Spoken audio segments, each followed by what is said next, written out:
ಇಡೀ ರಾಜ್ಯ ಎದುರು ನೋಡ್ತಾ ಇರುವಂತದ್ದು, ಅದರಲ್ಲೂ ಕೂಡ ಕಬ್ಬು ಬೆಳೆಗಾರರು ಬಹಳ ಗಮನ ಇಟ್ಟು ದೃಷ್ಟಿಯನ್ನ ನೆಟ್ಟಿರೋದು ಅಂತ ಅಂದ್ರೆ ಮುಖ್ಯಮಂತ್ರಿಗಳ ನೇತೃತ್ವದಲ್ಲಿ ಕೆಲವೇ ಕ್ಷಣಗಳಲ್ಲಿ ನಡೆಯುವಲ್ಲಿರುವಂತಹ ಸಭೆಯ ಕಡೆಗೆ. ಹೌದು, ರೈತರು ಹಾಗೆ ಸಕ್ಕರೆ ಕಾರ್ಖಾನೆಗಳ ಮಾಲೀಕರ ಜೊತೆಗೆ ಮುಖ್ಯಮಂತ್ರಿಗಳ ಸಭೆ ಇನ್ನು ಕೆಲವೇ ಕ್ಷಣಗಳಲ್ಲಿ ಆರಂಭ ಆಗುತ್ತೆ. ಕಾರ್ಖಾನೆಗಳ ಮಾಲೀಕರ ಜೊತೆಗೆ ಸಭೆ ನಡೆಸ್ತಾರೆ. ರಾಜ್ಯದಲ್ಲಿ ಸುಮಾರು 82 ಸಕ್ಕರೆ ಕಾರ್ಖಾನೆಗಳಿದೆ. ಆ ಮಾಲೀಕರಿಗೆಲ್ಲ ಆಹ್ವಾನವನ್ನ ಕೊಡಲಾಗಿದೆ. ಮತ್ತೊಂದು ಕಡೆ ಮಧ್ಯಾಹ್ನ 1 ಗಂಟೆಗೆ ಕಬ್ಬು ಬೆಳೆಗಾರರಿಗೆ ಸಂಬಂಧಪಟ್ಟ ಹಾಗಿನ ರೈತ ಮುಖಂಡರುಗಳ ಜೊತೆಗೆ ಖುದ್ದು ಅವರನ್ನು ಕೂಡ ಸಭೆಗೆ ಆಹ್ವಾನವನ್ನ ಮಾಡಲಾಗಿದೆ. ಸುಮಾರು 42 ರೈತ ಮುಖಂಡರು ವಿಡಿಯೋ ಕಾನ್ಫರೆನ್ಸ್ ಮುಖೇನವಾಗಿ ಜಿಲ್ಲಾಧಿಕಾರಿಗಳು ಕೂಡ ಭಾಗಿಯಾಗ್ತಾರೆ.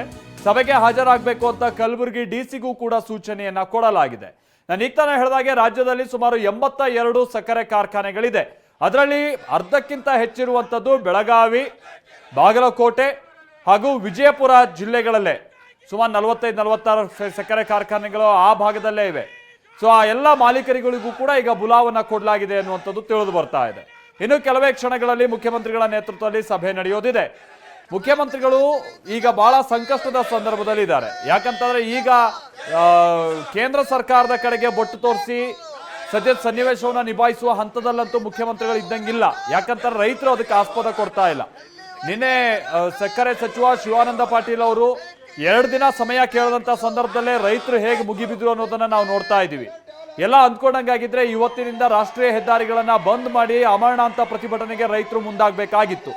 ಆದ್ರೆ ಸಕ್ಕರೆ ಸಚಿವ ಶಿವಾನಂದ ಪಾಟೀಲ್ ಅವರು ನಿನ್ನೆ ದಯವಿಟ್ಟು ಅಂತ ಹೇಳ್ಕೊಂಡು ಮಾಡಿದಂತ ಮನವಿ ಇತ್ತಲ್ಲ, ಆ ಮನವಿಗೆ ಸ್ಪಂದಿಸಿರುವಂತ ರೈತರು 2 ದಿನಗಳ ಕಾಲ ಈ ರೀತಿಯಾದಂತ ಪ್ರತಿಭಟನೆಯನ್ನ ಮುಂದೂಡಿದ್ದಾರೆ. ಹಾಗಾಗಿ ಈಗ ಮುಖ್ಯಮಂತ್ರಿಗಳ ಮುಂದೆ ಬಹಳಷ್ಟು ಸಮಯ ಇಲ್ಲ ಅನ್ನೋದಕ್ಕಿಂತ ಈಗ ಸುಮಾರು 8-9 ದಿವಸ ಇದನ್ನ ನೆಗ್ಲೆಕ್ಟ್ ಮಾಡ್ಕೊಂಡೇ ಬಂದಿದೆ ಸರ್ಕಾರ. ಈಗ ಕುತ್ತಿಗೆಗೆ ಬಂದಿದೆ ಈ ವಿಷಯ. ಅದನ್ನ ಹೇಗೆ ನಿಭಾಯಿಸ್ತಾರೆ ಅನ್ನುವಂಥದ್ದನ್ನ ನೋಡ್ಬೇಕಿದೆ. ಮತ್ತೊಂದ್ ಕಡೆ ಕೇಂದ್ರ ಸರ್ಕಾರ ಕೂಡ ಸರಿಯಾಗಿ ಸ್ಪಂದಿಸ್ತಾ ಇಲ್ಲ ಅನ್ನುವಂಥದ್ದು ಕೂಡ ವಿಚಾರ. ಎಥನಾಲ್ ಹಾಗೆ ಸಕ್ಕರೆಗೆ ಸಂಬಂಧಪಟ್ಟ ಹಾಗೆ ಎಥನಾಲ್ ವಿಚಾರವಾಗಿ ನಮ್ಮಲ್ಲಿ ಸುಮಾರು 42% ಉತ್ಪಾದನೆ ಮಾಡೋ ಅವಕಾಶ ಇದ್ರು 14% ಮಾತ್ರ ಅವಕಾಶ ಕೊಟ್ಟಿದ್ದಾರೆ ಅನ್ನುವಂಥದ್ದು. ಇನ್ನು ಸಕ್ಕರೆ ರಫ್ತು ನಮ್ಮ ಬಹಳ ರಿಸ್ಟ್ರಿಕ್ಷನ್ಸ್ ಇರುವಂತ ಕಾರಣಕ್ಕಾಗಿ ಬಹಳಷ್ಟು ಸಕ್ಕರೆ ಉತ್ಪಾದನೆಗೆ ಅವಕಾಶ ಇದ್ರು ಕೂಡ ರಫ್ತಿಗೆ ಅವಕಾಶ ಕೊಡ್ತಾ ಇಲ್ಲ ಅನ್ನುವಂಥದ್ದು. ಹೀಗಾಗಿ ಸಕ್ಕರೆ ಕಾರ್ಖಾನೆಗಳು ಕೂಡ ನಾವು ಲಾಸ್ ಅಲ್ಲಿ ಇದ್ದೀವಿ ಅನ್ನುವಂತ ರೀತಿಯಾಗಿ ಬಿಂಬಿಸುವಂತ ಪ್ರಯತ್ನ ಆಗ್ತಾ ಇದೆ.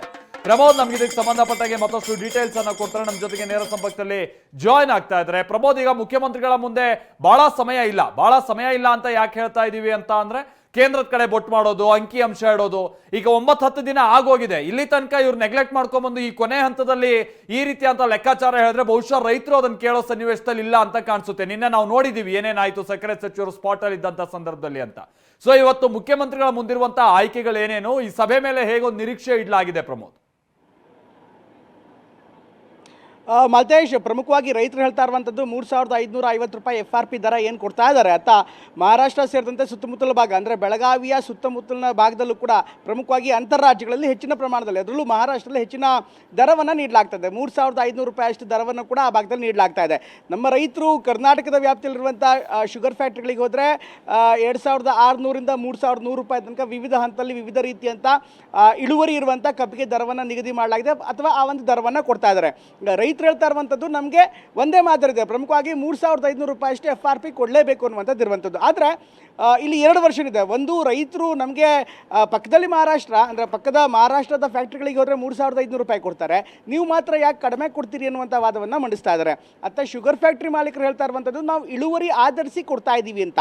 ಈಗ 1 ಟನ್ ಕಬ್ಬನ್ನು ಆದ್ರೆ 10.25% ಸಕ್ಕರೆ ಬರಬೇಕಾಗತ್ತೆ. ಆ ಥರ ಸಕ್ಕರೆ ಬಂದಂಥ ಕಬ್ಬಿಗೆ 3550 ರೂಪಾಯಿಯನ್ನು ಕೊಡಲಾಗುತ್ತೆ. ಒಂದು ವೇಳೆ 1% ಅಂದರೆ 0.1% ಕಡಿಮೆ ಆದರೂ ಕೂಡ 3.46 ರೂಪಾಯಿ ಅಂದರೆ 1%ಗೆ 346 ರೂಪಾಯಿ ಅಷ್ಟು ಕಡಿಮೆ ಆಗುತ್ತೆ. ಹೀಗಾಗಿ ಅವ್ರು ಹೇಳ್ತಾ ಇರುವಂಥದ್ದು ಇಳುವರಿ ಕೂಡ ಬರ್ತಾ ಇಲ್ಲ ಅಂತ ಸಕ್ಕರೆ ಫ್ಯಾಕ್ಟ್ರಿಯ ಮಾಲೀಕರು ಹೇಳ್ತಾ ಇರುವಂಥದ್ದು. ಈ ಒಂದು ಡೆಡ್ ಲಾಕ್ ಆದಂಥ ಪರಿಸ್ಥಿತಿ ನಿರ್ಮಾಣವಾಗಿದೆ. ಇದರ ಜೊತೆಗೆ ರೈತರಿಗೆ ಮತ್ತೊಂದು ಸಮಸ್ಯೆ ಅಂದರೆ ಕಳೆದ ಅಕ್ಟೋಬರ್ ಸೇರಿದಂತೆ ಬೇರೆ ಬೇರೆ ಹಂತಲ್ಲೂ ಕೂಡ ಏನು ಕ್ರಷಿಂಗ್ ಸ್ಟಾರ್ಟ್ ಆಗಿದೆ, ಅದಾದಮೇಲೂ ಕೂಡ ಪೆಂಡಿಂಗ್ ಬಿಲ್ಸ್ ಕೊಡ್ತಾ ಇಲ್ಲ. ಇದ್ರ ಜೊತೆಗೆ ಗೇಟ್ಗೆ ತರುವಂಥ ಸಾಗಾಣಿಕೆ ವೆಚ್ಚ ಇರ್ಬೋದು ಅಥವಾ ಹೊಲದಲ್ಲೇ ಕಟಾವು ಮಾಡುವಂಥದ್ದು ಇರ್ಬೋದು, ಆ ವೆಚ್ಚದಲ್ಲೂ ಕೂಡ ವ್ಯತ್ಯಯವಾಗ್ತಾ ಇದೆ. ಜೊತೆಗೆ ವೇಟ್ ಏನು ಮಾಡ್ತಾರೆ ಅಂದರೆ ವೇಯಿಂಗ್ ಏನು ಮಾಡ್ತಾರೆ ಮಾಡ್ತಾರೆ, ವೇಯಿಂಗ್ನಲ್ಲಿ ಮೋಸ ಆಗ್ತಾ ಇದೆ ಅನ್ನುವಂಥದ್ದನ್ನು ಕೂಡ ಮೊದಲಿನಿಂದಲೂ ಕೂಡ ರೈತರು ಹೇಳ್ತಾ ಬರ್ತಾ ಇರುವಂಥದ್ದು. ಹೀಗಾಗಿ ಇದೆಲ್ಲದಕ್ಕೂ ಕೂಡ ಒಂದು ಪರಿಹಾರ ಕಂಡುಕೊಳ್ಳುವಂಥ ನಿಟ್ಟಿನಲ್ಲಿ ಅಫ್ಕೋರ್ಸ್ ಕಳೆದ ಬಾರಿ ಕೂಡ ಅಂದರೆ 2-3 ವರ್ಷಗಳ ಹಿಂದೆ ಕೂಡ ತುಂಬ ದೊಡ್ಡ ಸಮಸ್ಯೆ ಆಗಿತ್ತು. ವೇಯಿಂಗ್ ಬಗ್ಗೆ ಸರ್ಕಾರ ಒಂದು ಶಾಶ್ವತವಾದ ಪರಿಹಾರವನ್ನು ತರ್ತೀವಿ ಅಂತ ಅಂದಿನ ಸರ್ಕಾರಗಳು ಹೇಳಿದ್ವು. ಆದರೆ ಇದುವರೆಗೂ ಕೂಡ ವೇಯಿಂಗ್ ಬಗ್ಗೆ ಏನು ಹೇಳಿದ್ರು ಕೂಡ ಸೂಕ್ತ ರೀತಿಯಲ್ಲಿ ಒಂದು ಶಾಶ್ವತವಾಗಿ ಅಥವಾ ಒಂದು ಕನ್ವಿನ್ಸಿಂಗ್ ಆಗಿರುವಂಥ ಒಂದು ಪರಿಹಾರ ಇದುವರೆಗೂ ಕೂಡ ಸಿಕ್ಕಿಲ್ಲ. ಕಾಲಕಾಲಕ್ಕೆ ರೈತರು ಕೂಡ ಆರೋಪವನ್ನು ಮಾಡ್ತಾನೆ ಇದ್ದಾರೆ ವೇಯಿಂಗಲ್ಲಿ ಸಮಸ್ಯೆ ಆಗ್ತಿದೆ ಅಂತ. ಇವತ್ತಿನ ಸಭೆ ಬಗ್ಗೆ ಹೇಳೋದಾದರೆ ಮೊದಲಿಗೆ ಸಕ್ಕರೆ ಕಂಪನಿಗಳ ಮಾಲೀಕರ ಬಗ್ಗೆ ಅವ್ರ ಜೊತೆಗೆ ಮಾತನಾಡ್ತಾರೆ. ಸುಮಾರು 82 ಸಕ್ಕರೆ ಫ್ಯಾಕ್ಟ್ರಿಗಳ ಮಾಲೀಕರನ್ನು ಕರೆಯಲಾಗಿದೆ. ಅವರಿಗೆ ಅವರ ಸಮಸ್ಯೆ ಏನಿದೆ, ಅವರು ಯಾತಕ್ಕೋಸ್ಕರ ಅಷ್ಟು ದೊಡ್ಡ ಪ್ರಮಾಣದ ಹಣವನ್ನು ಕೊಡೋದಕ್ಕೆ ಆಗ್ತಾ ಇಲ್ಲ, ಅದರ ಬಗ್ಗೆ ಯೋಚನೆ ಮಾಡ್ತಿದ್ದಾರೆ. ಅದಾದ ಬಳಿಕ ರೈತ ಮುಖಂಡರನ್ನು ಕೂಡ ಅಂದರೆ ಬೆಳಗಾವಿಯಲ್ಲಿ ಹೋರಾಟ ಮಾಡ್ತಾ ಇರುವಂಥ ರೈತರಲ್ಲದೆ ಇನ್ನಿತರ ರೈತರನ್ನು ಕೂಡ ಕರೆದಿದ್ದಾರೆ. ಆ ರೈತರ ಮೂಲಕ ಏನು ಸಮಸ್ಯೆ ಆಗಿದೆ ಅದನ್ನು ಆ ಸಮಸ್ಯೆಯನ್ನು ತಿಳ್ಕೊಳ್ಳುವಂಥ ನಿಟ್ಟಿನಲ್ಲಿ ಜೊತೆಗೆ ಅವರ ಬೇಡಿಕೆಗಳಿಗೆ ಪೂರಕವಾಗಿ ಸ್ಪಂದಿಸುವಂಥ ನಿಟ್ಟಿನಲ್ಲಿ ಸರ್ಕಾರ ಕೆಲಸ ಮಾಡ್ತಾ ಇದೆ. ಒಂದು ವೇಳೆ ಏನಾದರೂ ಕೂಡ ಉದಾಹರಣೆಗೆ ಸಕ್ಕರೆ ಮಾಲೀಕರು 3,200 ರೂಪಾಯಿ ಕೊಡ್ತೀವಿ ಅಥವಾ 3,250 ರೂಪಾಯಿ ಕೊಡ್ತೀವಿ ಅಂತ ಹೇಳಿದ್ರು ಕೂಡ ಬಾಕಿ ಹಣವನ್ನು ಸರ್ಕಾರ ಹೊಂದಿಸುತ್ತಾ, ಇದೆಲ್ಲ ಪ್ರಶ್ನೆ ಇದೆ. ಯಾರು ಬಾಕಿ ಹೊಂದಿಸೋದಕ್ಕೆ ಸರ್ಕಾರದ ವ್ಯಾಪ್ತಿ ಬರುತ್ತಾ ಅಥವಾ ಪೂರಕವಾಗಿ ಶುಗರ್ ಕೇನ್ಗೆ ಸಂಬಂಧಪಟ್ಟಂತೆ ರೈತರಿಗೆ ಒಂಥರ ಬೆನಿಫಿಷಿಯರಿ ರೆಮ್ಯುನೇಟಿವ್ ಆಗಿರುವಂಥ ಪ್ರೈಸ್ಗಳನ್ನು ಏನಾದರೂ ಘೋಷಣೆ ಮಾಡಲಾಗುತ್ತಾ, ಇದೆಲ್ಲವೂ ಕೂಡ ಇದೆ. ಇದರ ಜೊತೆಗೆ ಕಳೆದ 7-8 ದಿನಗಳಿಂದ ಅವರೆಲ್ಲರೂ ಕೂಡ ನಿರಂತರವಾಗಿ ರಸ್ತೆಯಲ್ಲೇ ಇದ್ದಾರೆ. ರೈತರು ಸುಮಾರು 5-10 ಸಾವಿರಕ್ಕಿಂತ ಹೆಚ್ಚಿನ ರೈತರು ನಿರಂತರ ಪ್ರತಿಭಟನೆಯಲ್ಲಿ ಪಾಲ್ಗೊಳ್ತಾ ಇದ್ದಾರೆ. ಇನ್ನಿತರ ರೈತರು ಬಂದು ಹೋರಾಟಕ್ಕೆ ಸಾಂಕೇತಿಕ ಬೆಂಬಲವನ್ನು ಕೂಡ ಕೊಡ್ತಾ ಇದ್ದಾರೆ. ಹೀಗಾಗಿ ದೊಡ್ಡ ಪ್ರಮಾಣದಲ್ಲಿ ಸಮಸ್ಯೆ ಎದುರಾಗಿದೆ ಆ ಭಾಗದಲ್ಲಿ. ಜೊತೆಗೆ ಎಕ್ಸ್ಪೋರ್ಟ್ ಕೂಡ ಆಗ್ತಾ ಇಲ್ಲ.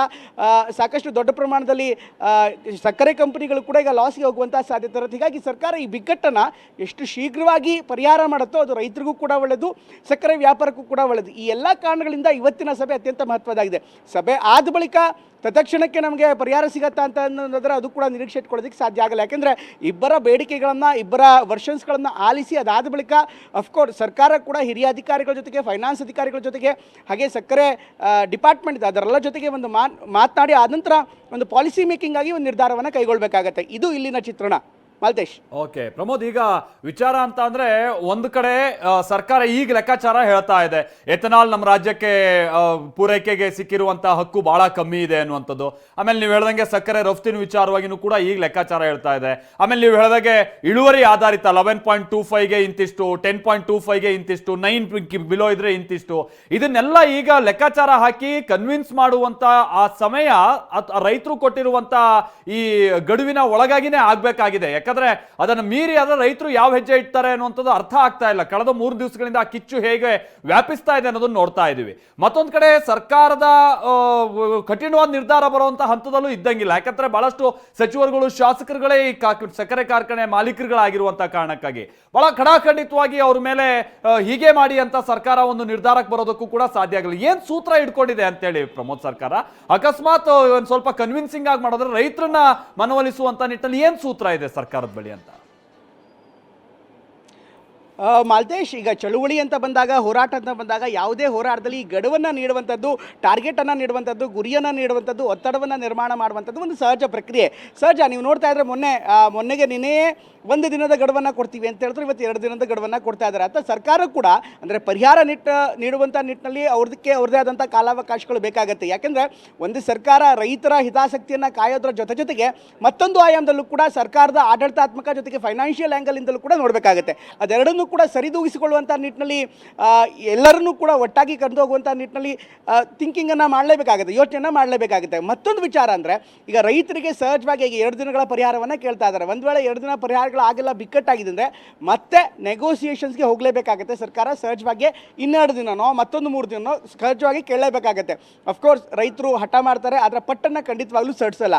ಆ ಹಠಕ್ಕೆ ಸಂಬಂಧಪಟ್ಟಂತೆ ಹೇಳೋದಾದರೆ ಇರುವಂಥ ಪರಿಹಾರ ವಾಟ್ ಬೆಸ್ಟ್ ಮಾಡ್ಬೋದು ಅಂತ ಹೇಳಿದಾಗ ಅಂದರೆ ಆಯ್ಕೆಗಳನ್ನು ಕೊಡ್ಬೋದು. ಈ ರೀತಿಯಂಥ ಆಯ್ಕೆಗಳಿದೆ. ಈ ಆಯ್ಕೆಗಳನ್ನು ಇಂಪ್ಲಿಮೆಂಟ್ ಮಾಡುವಂಥ ನಿಟ್ಟಲ್ಲಿ ಕೇವಲ ಏಕಾಏಕಿ ಕಾಲಾವಕಾಶವನ್ನು ಕೇಳೋದಷ್ಟೇ ಅಲ್ಲ, ಕಾಲಾವಕಾಶದ ಜೊತೆಗೆ ಆಯ್ಕೆಗಳನ್ನು ರೈತರ ಮುಂದಿಡ್ತಾರೆ. ಹೀಗಾಗಿ ಆಯ್ಕೆಗಳನ್ನು ಇಂಪ್ಲಿಮೆಂಟ್ ಮಾಡೋದಕ್ಕೆ ಸಮಯವನ್ನು ಬೈ ಮಾಡುವಂಥ ಸಾಧ್ಯತೆ ಇರ್ತದೆ. ಇದು ಒಂದು ಭಾಗ.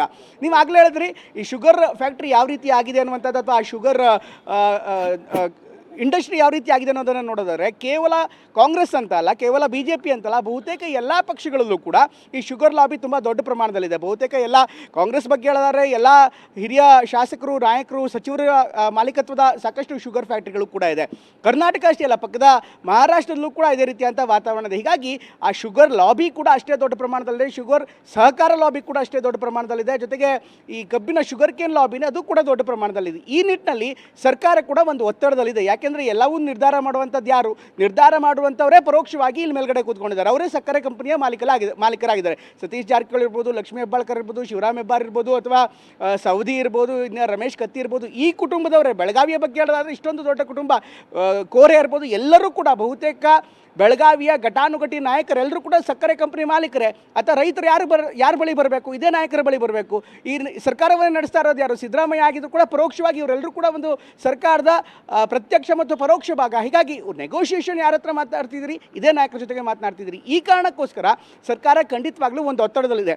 ಇವತ್ತು ಒಂದು ಫಾರ್ಮುಲಾವನ್ನು ಕಂಡುಹಿಡಿಬೇಕು ಅಂದರೆ ಇಬ್ಬರನ್ನೂ ಕೂಡ ಅಂದರೆ ತೂಗಿಸುವಂಥ, ಅಳೆದು ತೂಗಿ ಲೆಕ್ಕ ಹಾಕುವಂಥ ಒಂದು ಫಾರ್ಮುಲಾವೇ ಬರುತ್ತೆ. ಅಫ್ಕೋರ್ಸ್ ರೈತರು ಸಿಟ್ಟಾಗಿದ್ದಾರೆ, ಖಂಡಿತವಾಗ್ಲೂ ಅವರಿಗೆ ಆಕ್ರೋಶ ಇದೆ.